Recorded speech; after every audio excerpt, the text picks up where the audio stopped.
வணக்கம் நேர்களே. 2021ஆம் ஆண்டு முதலமைச்சரா மு.க.ஸ்டாலின் அவர்கள் பொறுப்பேற்றதிலிருந்து கல்வியும் மருத்துவமும் இரண்டு கண்களாக கொண்டு கல்விக்கு அதீத முக்கியத்துவம் கொடுத்து முதலமைச்சர் அவர்கள் பல்வேறு திட்டங்களை தீட்டிட்டு வராரு. அந்த வகையில எந்த மாதிரியான ஒரு பட்டியலை போட்டாலும் இந்திய அளவுல கல்வியை பொறுத்த வரைக்கும் தமிழ்நாடு தான் முதன்மையான மாநிலமா இருக்கு.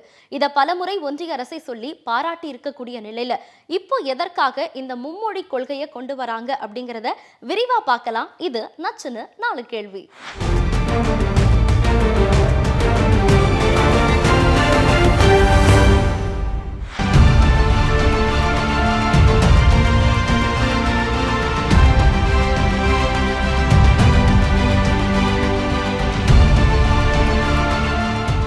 தமிழ்நாட்டில் ஹிந்தி கட்டாய பாடமா 1938ஆம் ஆண்டே திணிக்கப்பட்டது. அன்னைக்கே போராட்டமும் தொடங்குச்சு. அதுதான் முதல் மொழி போராட்டம்.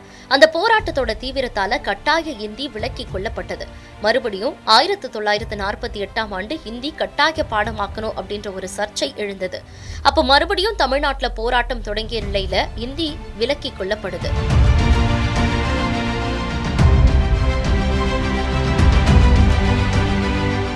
1950 ஜனவரி 26ஆம் நாள் புதிய அரசியலமைப்பு நடைமுறைக்கு வந்தப்போ அதன்படி ஹிந்தி தான் இந்த நாட்டோட ஆட்சி மொழியா 15 ஆண்டுகளுக்கு பிறகு, அதாவது 1965ஆம் ஆண்டு ஜனவரி 26ஆம் நாள் அறிவிக்கப்பட்டது.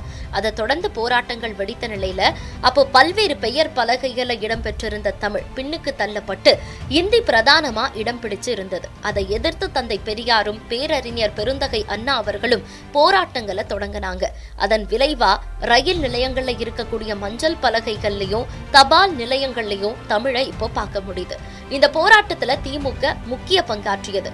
முத்தமிழறிஞர் தலைவர் கலைஞர் அவர்களை பொறுத்த வரைக்கும் 14 வயசுல கையில தமிழ் கொடியை பிடிச்சுக்கிட்டு இந்தி எதிர்ப்பு ஊர்வலத்துல கலந்துகிட்டாரு.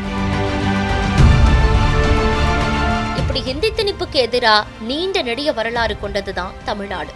அப்படி இருக்க 2018ஆம் ஆண்டு ஒன்றிய அரசு அறிமுகப்படுத்திய சமக்ர சிக்ஷா அபியான் திட்டம் ப்ரீகேஜில இருந்து 12ஆம் வகுப்பு வரையிலான ஒருங்கிணைந்த பள்ளிக்கல்வி திட்டம். அனைவருக்கும் தரமான சமமான கல்வி கிடைக்கிறதோ ஆசிரியர் பயிற்சி மையங்களை வலுப்படுத்துவதும் தான் இந்த திட்டத்துக்கான நோக்கமா இருக்கு.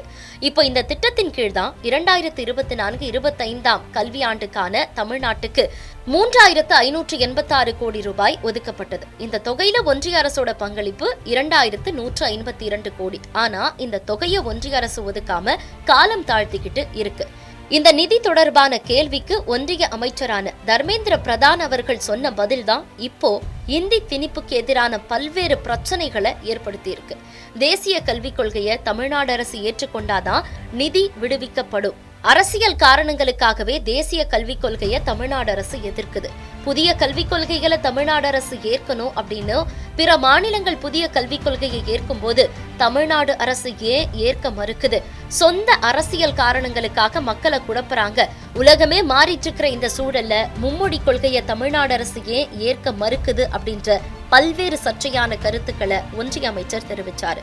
தேசிய கல்விக் கொள்கையை ஏற்காததால நிதியை ஒன்றிய அரசு நிறுத்தி தேசிய கல்விக் கொள்கையை ஏற்கும்படி ஒன்றிய அரசு வலியுறுத்துவதா தமிழ்நாடு அரசு குற்றம் சாட்டியிருந்த நிலையில இப்போ ஒன்றிய அமைச்சர் இப்படி பேசியிருக்காரு.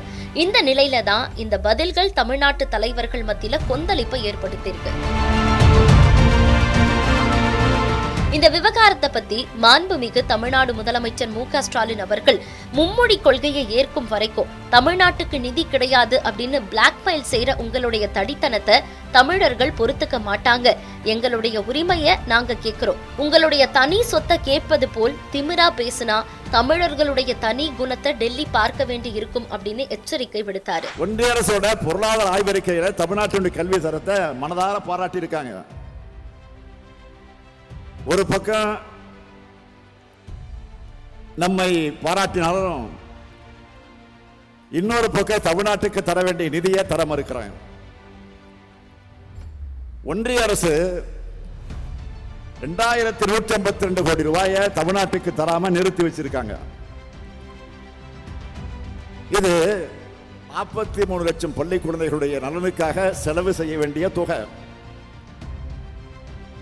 தேசிய கல்விக் கொள்கையை ஏத்துக்கலன்னு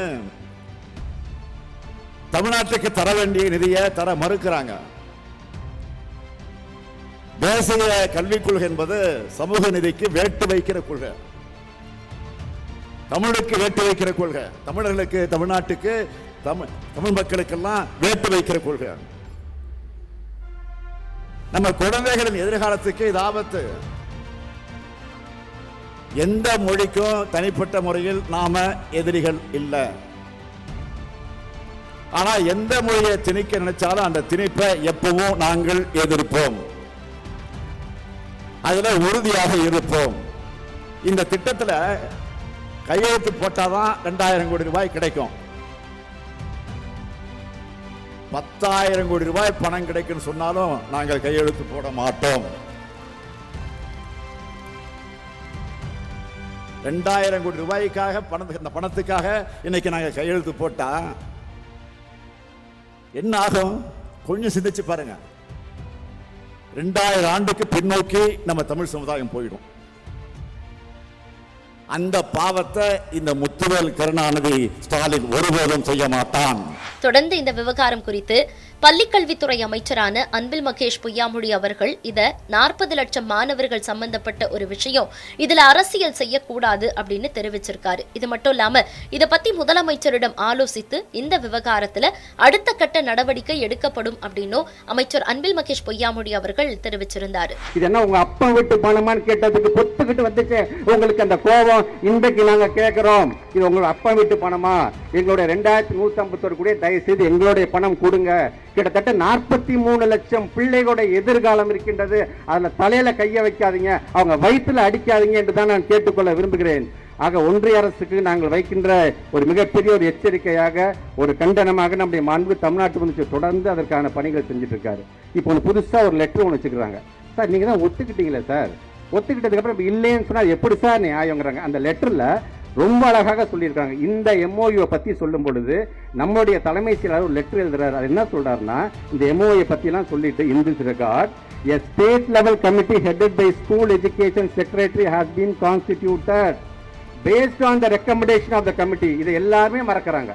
based on the recommendation of the committee. எங்க கமிட்டி என்ன ஒத்துக்குதோ அது ஒத்துக்கிட்டா நான் கையெழுத்து போறேன்னு நாங்க சொல்லியிருக்கோம். நாங்க தமிழ்நாட்டு முதலமைச்சர் சும்மா இருப்பாரு, அவர் ஒரு எம்ஓயூ அமைச்சிருக்காரு. அந்த பேராகிராஃபே எடுத்துட்டாரு. NEP 2020 நான் கையெழுத்து போனேன் தூக்கி எறிஞ்சிட்டு இப்போ நான் ஒத்துக்கிறேன், நீ ஒத்துக்கிறியாங்கும் போது அவர் சொல்றாரு, தர்மேந்திர பிரதான், எப்படிங்க நாங்க ஒரு எம்ஓயூ அமைச்சிட்டா நீங்க ஒரு எம்ஓயூ கொடுக்குறீங்களே, நீங்க ஒரு விதமான எம்ஓயூ கொடுக்குறீங்கன்னு சொன்னா அதுக்கு பேர் தான் கன்கரண்ட் லிஸ்ட், அதுக்கு பேர் தான் ஒத்திசைவு. ஒத்திசைவுனா நான் நீ உட்கார்ந்து பேசி உனக்கு இது சரி வருமா இது சரி வராதான்னு பேசிய பிறகு முடிவெடுக்க வேண்டியது பேர் தான் கன்கரண்ட் லிஸ்ட். ஆனா உனக்கு கன்கரண்ட் லிஸ்ட்னால என்னன்னு தெரியல, ஒத்திசைவுனா என்னன்னு தெரியல, எல்லாத்தையும் மூடி மறைக்கிற சீக்ரெட் லிஸ்டாக நீ வச்சுக்கிட்டு இருக்கிற. அதனால தான் நீ எங்களை ஏமாத்த பாக்குற. நீ இந்தியாவில் எங்க வேணா யாரை வேணா ஏமாத்தலாம், இங்க எங்களுடைய முத்துவேல் கருணாநிதி ஸ்டாலினை ஏமாத்துறதுக்கு ஒருத்தன் பிறந்துதாயா வரணும் என்பது சொல்ற மாதிரியான எம்ஓஏ அன்னைக்கு நம்முடைய தமிழ்நாட்டுடைய முதலமைச்சர் அனுப்பி வைத்திருக்கிறார். செய்தியாளர் சந்திப்புல ஒன்றிய அமைச்சர் தர்மேந்திர பிரதான் அரசியல் காரணங்களுக்காக மக்களை குழப்புறாங்க அப்படின்னு சொல்லியிருந்தாரு. இந்த கூற்று முற்றிலும் தவறானது அப்படின்றத நிரூபிக்கும் வகையில தமிழ்நாட்டுல இருக்கக்கூடிய எதிர்க்கட்சிகளும் இந்த மும்மொழி கொள்கையை எதிர்க்கும் வகையில தான் பல்வேறு கண்டன குரல்களை எழுப்புறாங்க. ஆனா இந்த விஷயத்துல ஒன்றிய அரசு தரப்புல தமிழ் மொழி கல்விக்கு முக்கியத்துவம் தரப்படும் அப்படின்னு சொல்றாங்க. தாய்மொழி கல்வியை கற்க வாய்ப்பு ஏற்படுத்தி தருகிறார்களா அப்படின்னு கேட்டா நிச்சயமா இல்லை என்பதுதான் உண்மை. அதுக்கு எடுத்துக்காட்டா கேந்திரிய வித்யாலயா பள்ளிகள்ல தமிழ் பாடம் இருக்கு. ஆனா தமிழ் பாடத்தை கற்பிக்க தமிழ் ஆசிரியர்கள் கிடையாது. தமிழ்நாட்டை பொறுத்த வரைக்கும் மொத்தம் 49 கேந்திரிய வித்யாலயா பள்ளிகள் இருக்கு. இந்த பள்ளிகள்ல தமிழை கற்றுத்தர ஒரு ஆசிரியர் கூட இல்லை என்பது தகவல் அறியும் உரிமை சட்டத்தின் மூலமா தெரிய வந்திருக்கு. இந்தி ஆசிரியர்களா 100 பேர் இருக்காங்க. சமஸ்கிருத ஆசிரியர்கள் 53 பேர் இருக்காங்க. தமிழ் ஆசிரியர்கள் ஒருத்தர் கூட இல்லை என்பதுதான் நிதர்சனமான உண்மை. இப்படி ஒரு கல்விக் கொள்கை வரப்போகுது அப்படிங்கறத உணர்ந்து 2016 ஆண்டு ஜூலை மாசமே முத்தமிழ் அறிஞர் டாக்டர் கலைஞர் அவர்கள் அறிக்கை ஒன்றை கொடுத்தார். 2019 ஆண்டு ஜூலை மாசம் திராவிட முன்னேற்ற கழகத்தின் சார்பில் ஒரு கல்வியாளர் குழுவை தலைவர் மு.க. ஸ்டாலின் அவர்கள் அமைச்சார். இந்த குழுவோட அறிக்கை 28/7/2019 அன்னைக்கு மத்திய மனிதவள மேம்பாட்டு அமைச்சருக்கு திராவிட முன்னேற்ற கழக நாடாளுமன்ற உறுப்பினர்கள் மூலமா நேரில் கொடுக்கப்பட்டது. தாய்மொழிக்கு முக்கியத்துவம் தரப்பட்டிருக்குன்னு அப்பவே பொய்யா நடிச்சது ஒன்றிய அரசு. இப்படி வாய் வார்த்தைக்கு சொல்வதை கூட ஒன்றிய அரசோட கல்வி நிறுவனங்கள் எதிர்த்தது. ஏன்னா அது முழுக்க முழுக்க இந்தியில செயல்படுபவை. உடனே 5ஆம் வகுப்பு வரைக்கும் தாய்மொழி கல்வி அப்படிங்கிறது கட்டாயம் இல்லை, மாநில அரசுகளோட விருப்பத்துக்கு ஏற்ப முடிவு செய்யலாம்னு அப்போதைய ஒன்றிய கல்வித்துறை அமைச்சரான ரமேஷ் பொக்ரியால் சொன்னாரு. தாய்மொழிக்கு முக்கியத்துவம் அப்படிங்கறத தொடக்கத்திலேயே மறுத்துவிட்டது ஒன்றிய அரசு. 2021ஆம் ஆண்டு புதிய கல்விக் கொள்கையை பல்வேறு மொழிகள்ல மொழிபெயர்த்து வெளியிட்ட பாஜக அரசு தமிழ்ல முதல்ல வெளியிடல.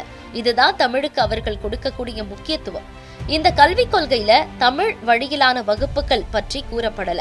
தமிழ் மொழி சிறப்பு பாடமாகவோ முக்கிய பாடமாகவோ பள்ளிகள்ல கல்லூரிகள்ல கற்பிக்கப்படும் அப்படின்னு கூறப்படல. அடிப்படையிலான தமிழ் அப்படின்னு மட்டும் சொல்லப்பட்டிருக்கு. இந்த அறிக்கையில மும்மொழி கொள்கை அப்படின்ற சொல் மொத்தம் 7 இடத்துல பயன்படுத்தப்பட்டிருக்கு. இந்த பிரச்சனையால பிரதமர் மோடி அவர்கள் நேரடியா இந்த விஷயத்தை தலையிட்டு தமிழகத்திற்கு கிடைக்கக்கூடிய நிதியை உடனடியா வழங்கணும் அப்படின்னு சொல்லி மாண்புமிகு தமிழ்நாடு முதலமைச்சர் மு.க. ஸ்டாலின் அவர்கள் பிரதமர் அவர்களுக்கு கடிதம் ஒன்றை எழுதுறாரு. அந்த கடிதத்துல தமிழ்நாட்டின் கல்வி மற்றும் சமூக சூழல்ல இருமொழி கொள்கை நீண்ட காலமா ஆழமா வேரூன்றி இருக்கு. அதை பின்பற்றுதல தமிழ்நாடு எப்போதுமே உறுதியா இருக்கு. இந்த மொழி கொள்கை மற்றும் சமூக நீதி அடிப்படையில கட்டமைக்கப்பட்ட முற்போக்கு கொள்கைகள் காரணமா கடந்த அரை நூற்றாண்டுல தமிழ்நாடு அடைஞ்சிருக்கக்கூடிய மகத்தான முன்னேற்றங்களை காண முடியுது அப்படின்னு பிரதமர் மோடிக்கு முதலமைச்சர் மு.க. ஸ்டாலின் அவர்கள் கடிதம் மூலமா குறிப்பிட்டிருக்காரு.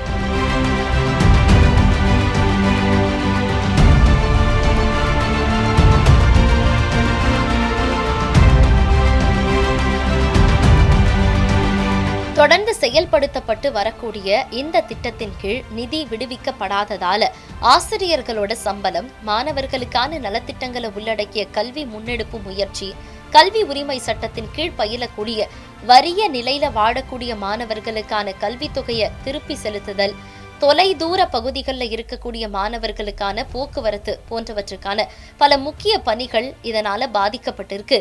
கூட்டாட்சி தத்துவத்தோட அடிப்படையில லட்சக்கணக்கான மாணவர்கள் மற்றும் ஆசிரியர்களோட நலன் கருதி இந்த விஷயத்துல பிரதமர் மோடி தலையிடணும்.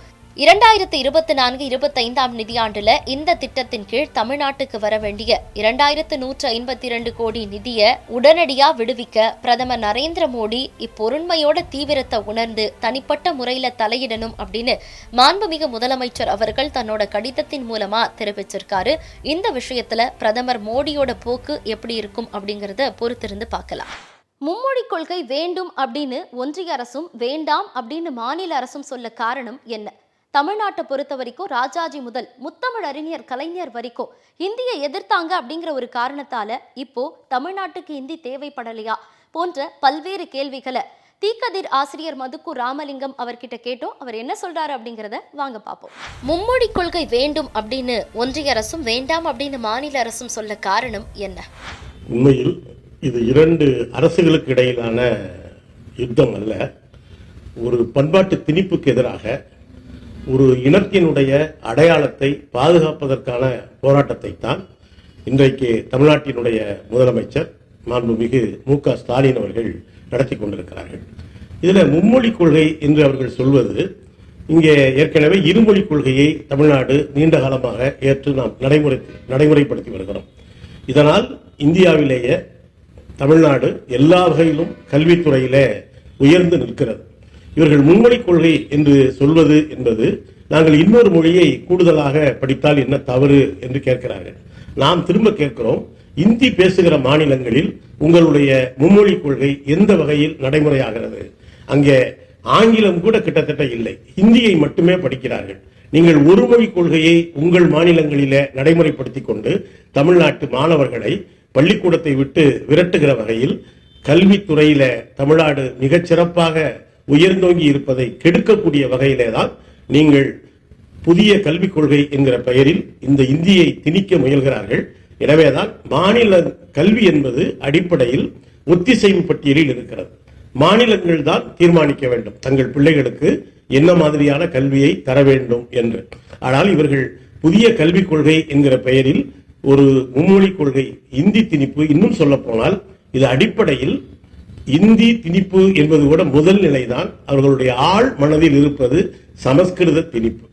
இந்திக்கு பதிலாக காலப்போக்கில சமஸ்கிருதத்தை கொண்டு வருவதற்காகத்தான் அவர்கள் முயற்சி செய்கிறார்கள். தமிழை அவர்கள் நீச பாஷை என்கிறார்கள். சமஸ்கிருதத்தை தேவ பாஷை என்கிறார்கள். இந்த போராட்டம் 2000 ஆண்டுகளாக நடைபெற்று வருகிறது. அந்த போராட்டத்தை தான் இன்றைக்கு முதலமைச்சர் தமிழக கல்வி உலகத்தின் சார்பில், தமிழக மாணவர்களின் சார்பில் இன்றைக்கு நடத்தி கொண்டிருக்கிறோம். மும்மொழி கொள்கை நமக்கு தேவையில்லை, இருமொழி கொள்கையே போதும், தமிழ் ஆங்கிலம் இரண்டுமே போதும் என்கிற மாநில அரசினுடைய நிலைப்பாடுதான் மிகச் சரியானது. மும்மொழி கொள்கையில ஹிந்தி ஆப்ஷனா தானே கொடுக்கறாங்க. அப்படி இருக்கும்போது அது வேணும் வேணாம் அப்படின்னு தேர்வு செய்யக்கூடிய உரிமை நம்ம கிட்ட இருக்கும்போது அது எப்படி திணிப்பாகும்? தமிழ்நாட்டு மாணவர்கள் விருப்பப்பட்டால் இந்தியை படிக்கலாம். அதற்காகவே தட்சிண பாரத இந்தி சபா என்று இருக்கிறது. இந்தி படிக்க விரும்புபவர்கள் அதிலே சேர்ந்து படிப்பதை யாரும் தடுக்கவில்லை. நிறைய பேர் படித்துக் கொண்டுதான் இருக்கிறார்கள். ஆனால் கட்டாயமாக நீங்கள் இந்தியையும் படித்தால்தான் உண்டு என்பதைத்தான் நாம் எதிர்க்கிறோமே தவிர இது ஆப்ஷன் அல்ல. அப்படின்னா நீங்க இந்தி தவிர இங்க இருக்கக்கூடிய கேந்திரிய வித்யாலயா பள்ளிகள்ல வேறு 3வது மொழியாக எந்த மொழியை எடுத்து படிப்பதற்கான வசதி இருக்கிறது? கன்னடம் படிக்க வசதி இருக்கிறதா? மலையாளம் படிக்க வசதி இருக்கிறதா?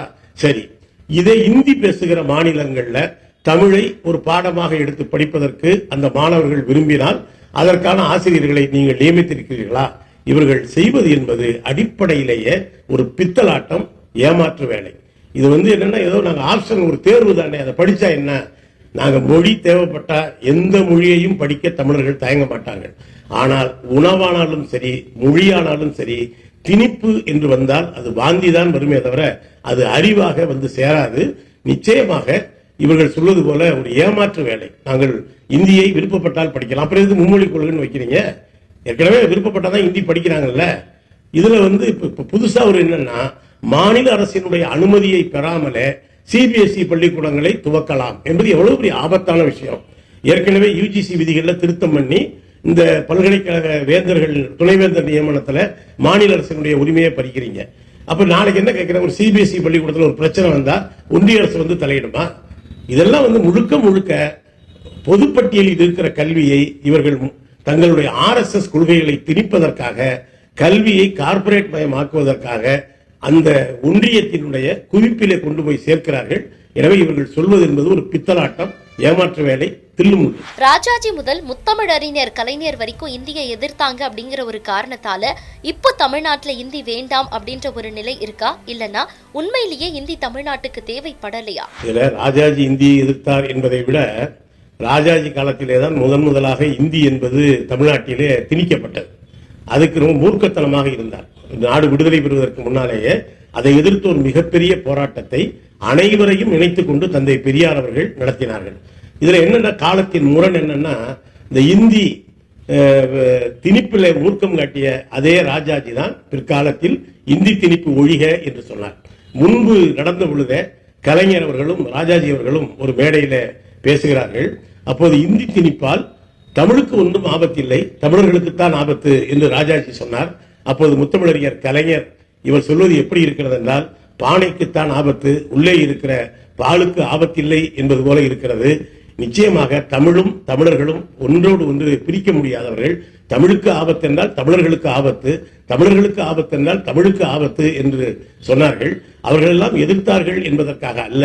அன்றைக்கு 2 மொழி போரை முன்னின்று நடத்திய பெருமை தமிழ்நாட்டுக்கு உண்டு. இன்னும் சொல்ல போனால் வங்கதேசத்திலே நடந்த அந்த மொழி திணிப்பு, உருது மொழி திணிப்புக்கு எதிராகத்தான் ஒரு துப்பாக்கி சூடு நடந்தது. அந்த தினத்தை தான் இன்றைக்கு உலக தாய்மொழி தினமாக ஐநா சபை அறிவித்திருக்கிறது. உலகமெல்லாம் ஒரு நாளைத்தான் தாய்மொழி தினமாக கொண்டாடுகிறது. ஆனால் தமிழ்நாடு தினம் தினம் தாய்மொழி தினத்தை கொண்டாடி கொண்டிருக்கிறது. இது நம்முடைய மொழியை அழிப்பதற்கான, தமிழை அழிப்பதற்கான காரணம் என்பதால் தான் அன்றைக்கு பெரியார் துவங்கி அண்ணா வரை, கலைஞரிலே இருந்து இன்றைக்கு தமிழக முதல்வர் வரை அந்த எதிர்ப்பிலே முனைப்போடு இருக்கிறார்கள். அதனால்தான் இது அரசியல் தாண்டி ஒரு பண்பாட்டு தளத்தில் எல்லோரும் இணைந்து நிற்கிறோம். இந்தி திணிப்பு என்பது ஏதோ ஒரு மொழியை கற்றுக்கொள்வது என்பதல்ல, ஒரு பண்பாட்டை எங்கள் மீது திணிப்பது என்பதற்காகத்தான் தமிழ்நாடு இன்றைக்கு போர்க்கோலம் கொண்டு இந்தி திணிப்பை எதிர்க்கிறது.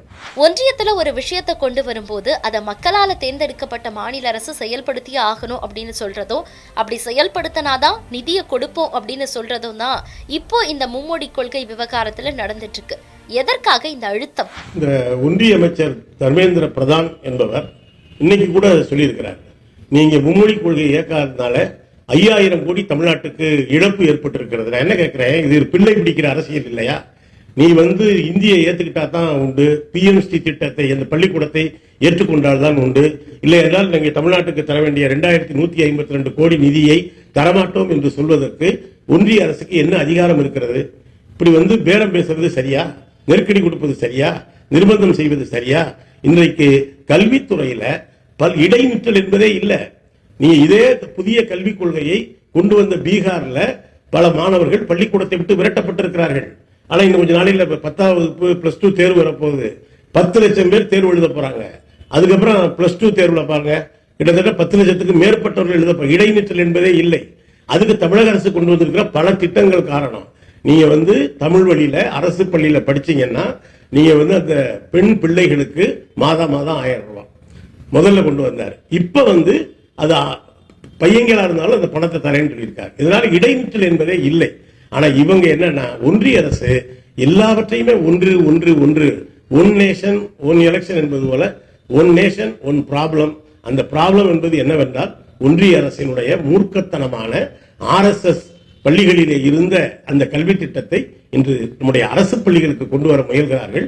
எனவே அது ஏற்க முடியாது என்பதுதான் தமிழ்நாடு அரசும் தமிழ்நாட்டு மக்களும் உறுதியாக தெரிவித்திருக்கிறார்கள். உதாரணமா ராஜஸ்தான்ல ராஜஸ்தானி மொழி இருந்தது, அதுபோல காஷ்மீர்ல காஷ்மீர் மொழி இருந்தது, வங்கத்துல வங்க மொழி இருந்தது, குஜராத்ல குஜராத் மொழி இருந்தது.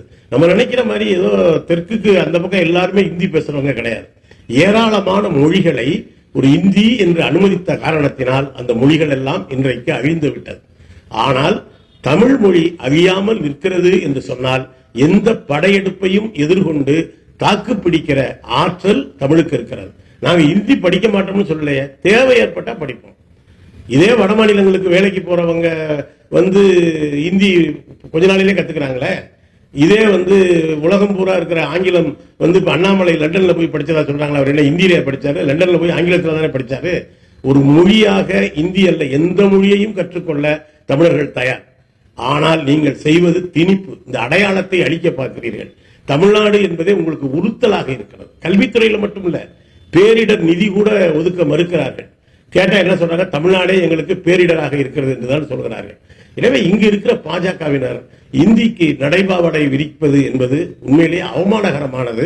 இவர்கள் இந்த தமிழ் மண்ணை, தமிழ் இனத்தினுடைய அடையாளத்தை அழிக்க பார்க்கிறார்கள். ஒரு மொழியாக படிப்பது பிரச்சனை இல்லை, அதை திணிப்பது என்பதுதான் பிரச்சனை. தாய்மொழி வழி கல்விதான். இந்தி பேசுற மாநிலங்கள்ல இருக்கவங்க அவங்க மொழியில படிக்கட்டும். நாங்க தமிழ்நாட்டுக்காரவங்க தமிழ்ல படிக்கிறோம்.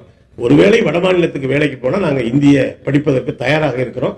ஆனா நீங்க கொண்டு வரது கொஞ்சம் கொஞ்சமாக தமிழை தள்ளி வைத்து விட்டு அந்த இடத்திலே இந்தியை குந்த வைக்க பார்க்கிறீர்கள். அதை தமிழ்நாடு ஒருபோதும் ஏற்காது. இந்தியாவை பொறுத்த வரைக்கும் மற்ற மாநிலங்களை ஒப்பிடுகையில் தமிழ்நாட்டில் கல்வி அப்படிங்கிறது முன்னோடியாகவும் தரத்துல சிறந்தும் இருக்கு. அப்படி இருக்க இருமொழி கொள்கையே போதுமானது, மும்மொழி கொள்கை வேண்டாம் என்பதுதான் தமிழ்நாட்டின் நிலைப்பாடு. இதே போன்று மீண்டும் ஒரு நிகழ்ச்சியில் உங்களை சந்திக்கும் வரை உங்களிடமிருந்து விடைபெறுவது நான் உமேரா.